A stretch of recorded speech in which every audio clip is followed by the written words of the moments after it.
भेटतो, येशू तुला भेटतो, येशू तुला भेटतो, येशू तुला भेटतो. कधी नाही बदलणार,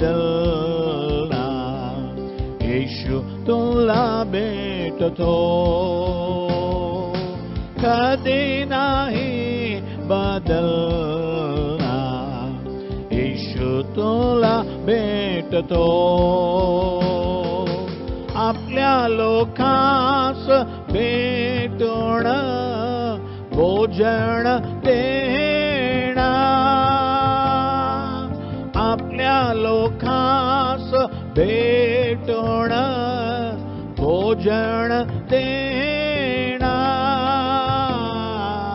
आज पण तुला तृप्त करणार, आज पण तुला तृप्त करणार, येशू तुला भेटतो, येशू तुला भेटतो.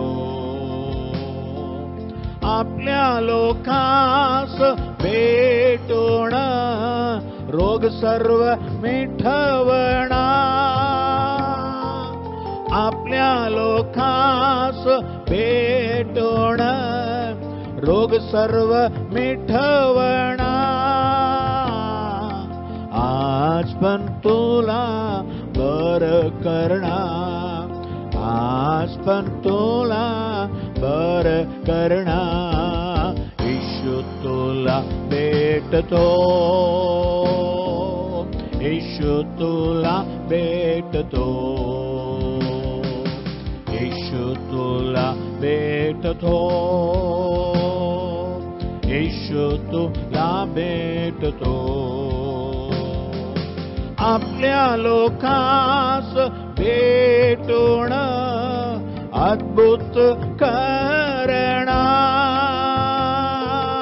आपल्या लोकांस भेटून अद्भुत करणार.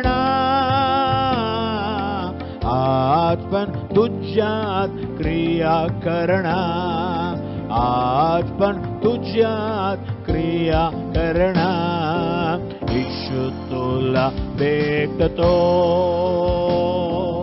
येशू तुला भेटतो, येशू तुला भेटतो, येशू तुला भेटतो.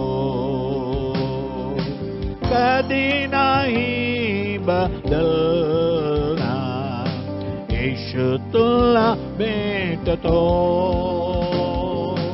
कधी नाही बदलणार, येशू तुला भेटतो.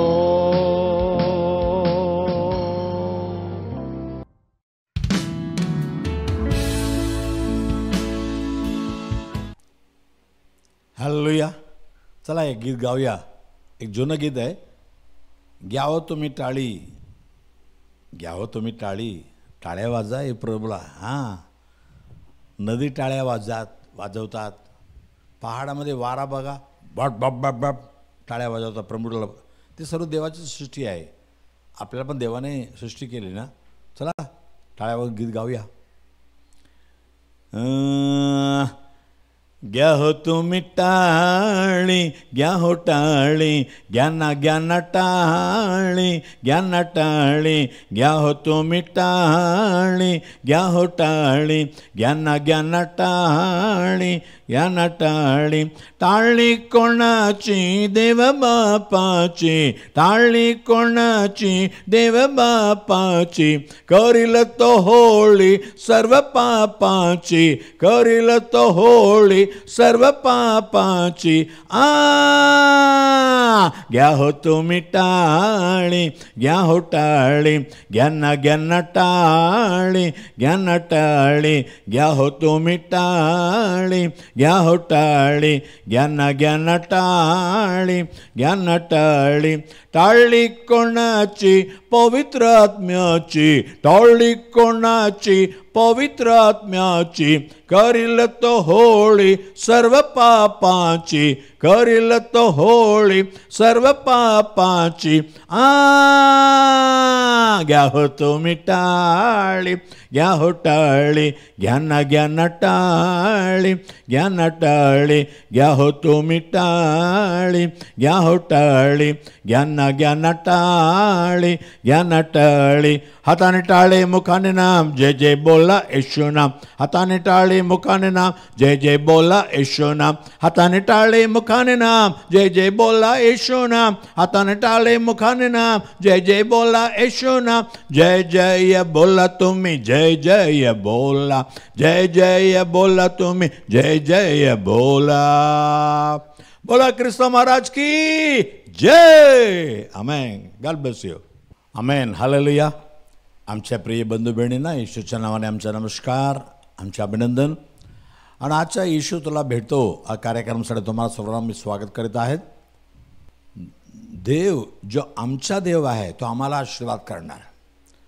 आता यावर्षी देवाने दिलेलं ते प्रवचन ठेवून आपण सतत मनन करत आहेत आमचा देव कसा असणार. आज आणखीन एक गोष्ट पाहूया. निर्गमन 4 अध्याय 31 वचनामध्ये, निर्गमन 4:31 मध्ये, तेव्हा लोकांना विश्वास वाटलं. परमेश्वराने इस्रायल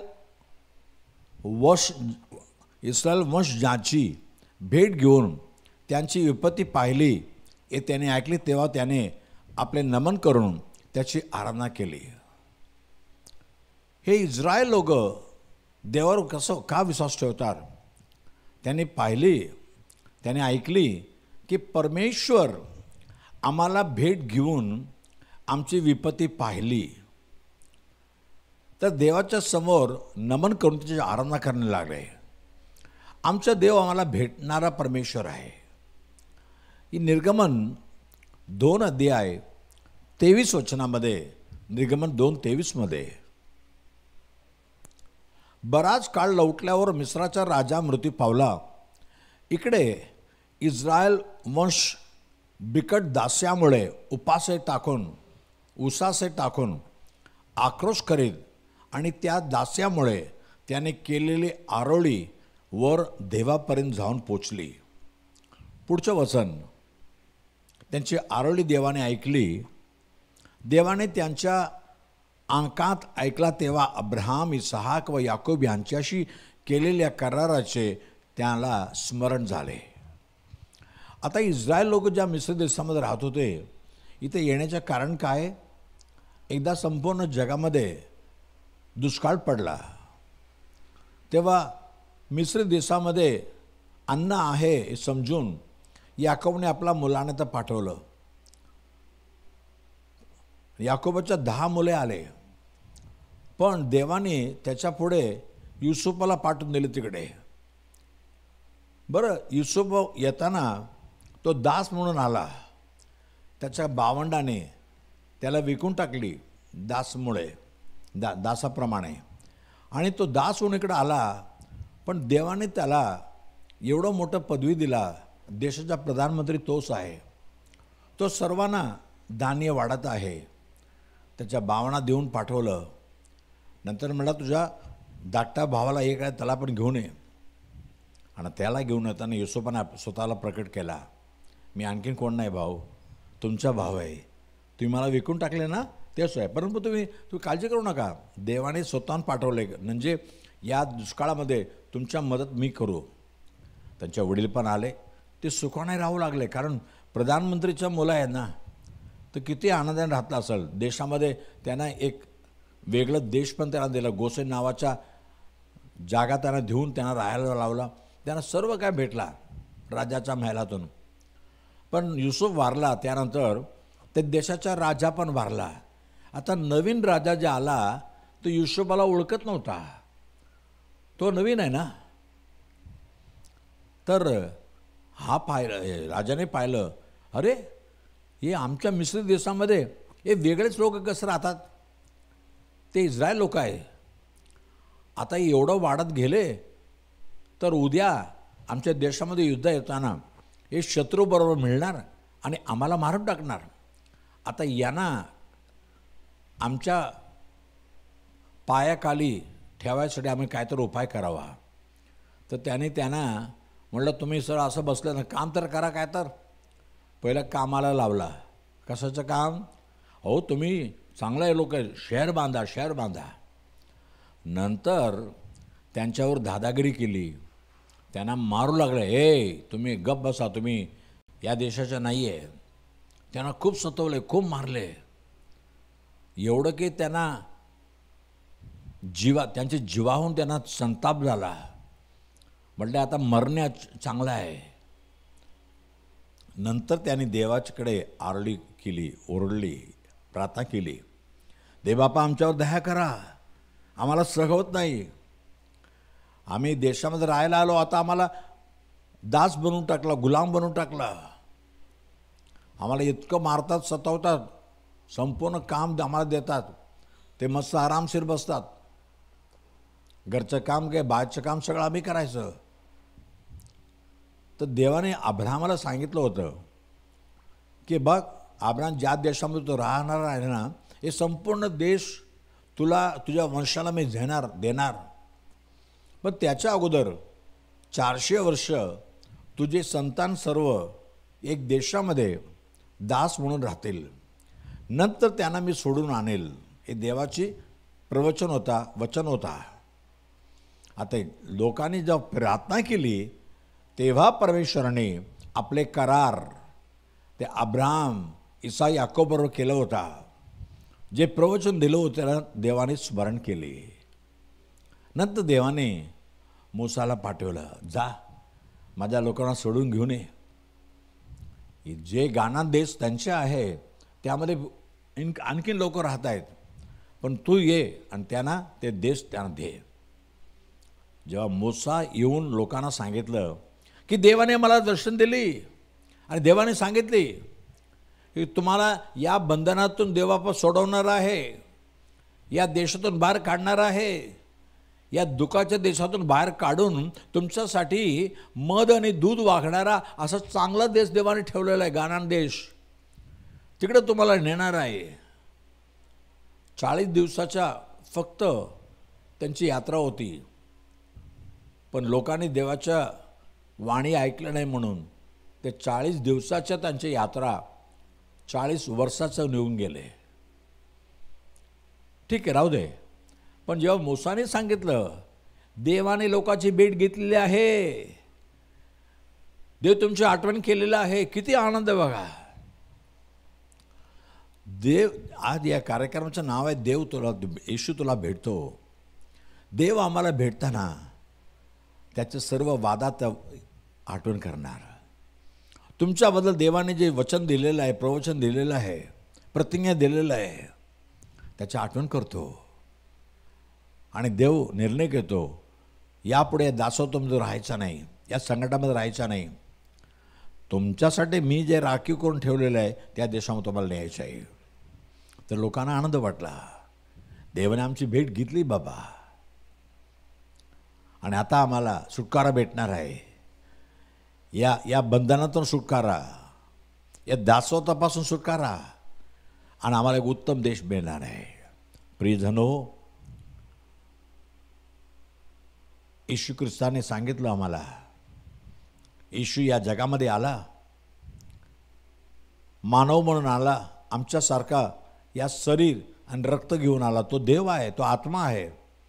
पण आमच्यासाठी का आला? की आमचं दुःख फक्त पाहावे नाही, पण आपल्या अंगामध्ये सहून घ्यावे. म्हणून येशूने म्हटलं मत्ती 11:28 मॅथ्यू 11:28, हो कष्टी व भाराकर जणो तुम्ही सर्व माझ्याकडे या, मी तुम्हाला विसावे देईन. कारण मी सगळं तुमचे कष्ट ओळखतो. आणि शेवटी सर्व मानव जातींना धाबणारा त्या पापाच्या बंधनातून आम्हाला सोडवण्यासाठी क्रूस खांबावर तो सर्वांचा पाप आपल्या अंगावर घेऊन आपला जीव दिला. आमच्या पापाच्या दासत्वातून सुटकारा, शैतानाच्या दासत्वापासून सुटकारा, आणि आम्हाला एक उत्तम देश ठेवलेला आहे. स्वर्गदेश. मग ते 25:34 मॅथ्यू 25:34 मॅथ्यू 25:34 येशूनं म्हटलं, असं लिहून ठेवलेलं आहे मॅथ्यू 25:34. तेव्हा राजा आपल्या उजवीकडेच्या म्हणेल, अहो माझ्या पित्याचे आशीर्वादित हो, या जे राज्य जगाच्या स्थापनेपासून तुमच्याकरिता सिद्ध केले आहे ते वतन घ्या. देवाने या जगाच्या स्थापनेपासून एक राज्य तयार करून ठेवलेलं आहे. त्या राज्याचं वतन घ्या. माझ्या प्रियानो, या जगाच्या जीवन तोडक्या वर्षासाठी आहे. तुम्ही 100 वर्ष 120 जणांनंतर काय करणार? तुम्ही काय म्हणता, मरणार जाणार नाही. यापुढे आमचं एक जीवन आहे, सार्वकालिक जीवन. ते कसं भेटणार? रोमक्रंसपत्र 6:23 म्हणते, रोमक्रंसपत्र 6:23, पापाचे वेतन मरण आहे, पण देवाचे कृपादान आपल्या प्रभू येशू ख्रिस्तामध्ये सार्वकालिक जीवन आहे. पापामुळं आम्हाला मरण येतो, या शरीराचा मरण येतो, पण येशू ख्रिस्तावर विश्वास ठेवताना ते येशू ख्रिस्त आमच्यासाठी क्रूस खांबावर जीव दिले आणि तिसरं दिवस जिवंत उठला आणि आम्हाला सार्वकालिक जीवन येशू बरोबर त्या स्वर्ग राज्यामध्ये. ते राज्य देवाने या जगाच्या स्थापनापासून एक स्वर्ग राज्य पण आहे, पण आम्हाला हे जगच दिसतं डोळ्याने. स्वर्ग राज्य दिसत नाही. दिसत नाही म्हणून तो नाही असं नाही आहे. रात्री सूर्य दिसत नाही आणि दिवसा चंद्रमा दिसत नाही. दिसत नाही म्हणून ते नाही असं आहे का? चंद्रमा रात्री दिसणार, तारांगण दिसणार आणि दिवसामध्ये सूर्य दिसणार. रात्री का दिसत नाही? आता विज्ञान म्हणतो त्या बाजूला जातो, ठीक आहे, तरी न दिसणारा असं नाही, तो नाही आहे. देवाला मी पाहू शकत नाही याचा अर्थ नाही देव नाही आहे. देव नाही तर जग नाही आहे. एवढं सुंदर सूर्य, चंद्रमा, तारांगण, एवढं चांगले झाडे, इतकं सुंदर हे जगाला बघा. याचा सृष्टीकर्ता एक आहे. हे मनुष्याने नाही बनवलं, मनुष्यासाठी देवाने बनवलं. पण आम्ही मानवाकरिता येशू ख्रिस्ताने जीव दिला. आता आम्हाला एक उत्तम देश ठेवलेला आहे. येशू हे जग सोडून पुन्हा स्वर्गात जाताना आपल्या शिष्यांना जे म्हटले ते तुम्हाला पण म्हटलेलं आहे. योहान 14 1 ते 3, जॉन 14:1-3. तुमचे अंतःकरण अस्वस्थ होऊ नये. देवावर विश्वास ठेवा आणि माझ्यावर विश्वास ठेवा. माझ्या पित्याच्या घरात राहण्याच्या जागा पुष्कळ आहेत. नसत्या तर मी तुम्हाला तसं सांगितलं असते.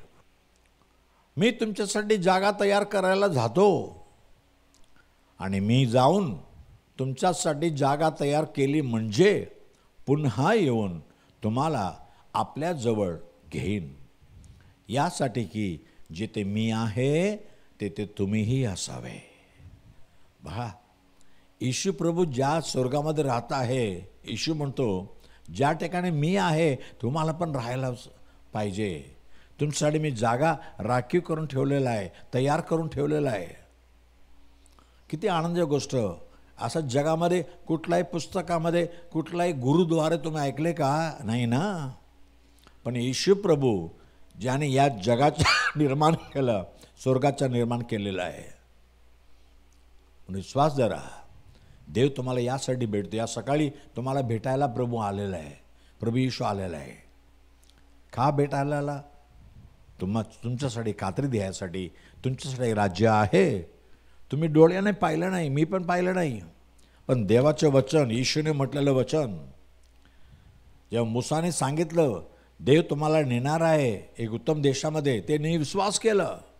कारण देव आम्हाला भेटलेला आहे. देव आम्हाला भेटलं तर आम्हाला ते सुंदर देश भेटणार. येशूला तुम्ही भेट घ्यात. येशू तुमचे भेट घ्यायला आलेलं आहे. तुमच्या सर्व पाप, तुमच्या गुन्हा त्याच्याकडे कबूल करा.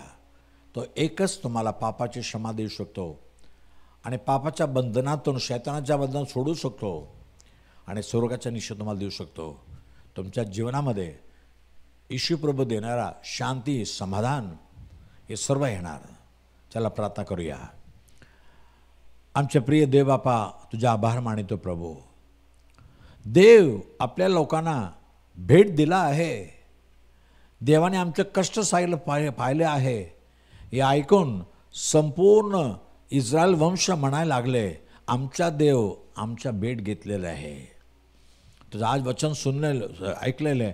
प्रत्येकाला तू भेटतो प्रभू. येशू ख्रिस्त कोणत्याही धर्माच्या, भाषाच्या, लोकांचा प्रभू नाही. तो संपूर्ण जगाचा तारणारा आहे. जगाचा तारणारा आहे. या संपूर्ण जगाच्या लोकांसाठी फक्त एकच प्रभू आपला जीव दिला, मरण पावला आणि जिवंत उठला. आज पण जे कोणी तुझ्याकडे पाहतात, येशू प्रभू आमच्या पापाच्या क्षमा कर. आमच्या संकटातून मला सोडव. आम्हाला या जगामध्ये चांगलं जीवन दे. आणि तुझ्यावर विश्वास ठेवतो. यामुळे आम्हाला स्वर्गात पण एक जागा तो राखून ठेवलेला आहे. असं जे पण म्हणतात पापाच्या क्षमा कर, या जगामध्ये त्यांना चांगलं जीवन दे प्रभू. त्यांची आवश्यकता पूर्ण कर. त्यांच्या गरजा पूर्ण कर. त्यांच्या मनामध्ये, घरामध्ये शांती, समाधान येऊ दे.